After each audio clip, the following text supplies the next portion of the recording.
Naitwa MC Pilipili au Kuhani Pilipili, na jua katika Zaburi ya 23 inasema, nijapopita katika bonde la uvuli wa mauti sitaogopa mabaya.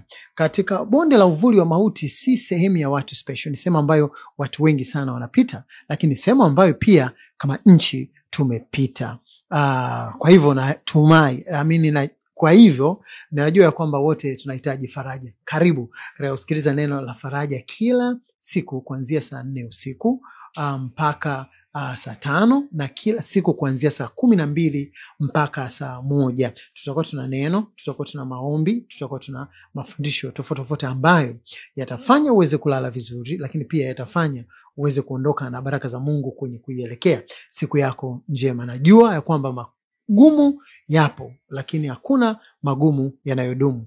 Magumu yanapita. Siku ziko siku nzuri na siku mbaya.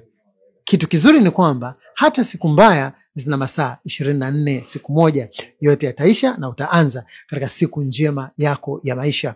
Kila palipo na msiba na huzuni, pana furaha na vicheko ambavyo Bwana amevishika. Kwa hivyo naomba tukutane kwa pamoja, tusikilize katika Instagram ya MC Pilipili, Facebook ya MC Pilipili, YouTube ya MC Pilipili, TikTok ya MC Pilipili, ambazo hizo kwetu sisi ni madhabahu, na kupitia hizo utainuka tena, utasimama tena na utafarijiwa tena, maana Mungu amesikia kilio chako.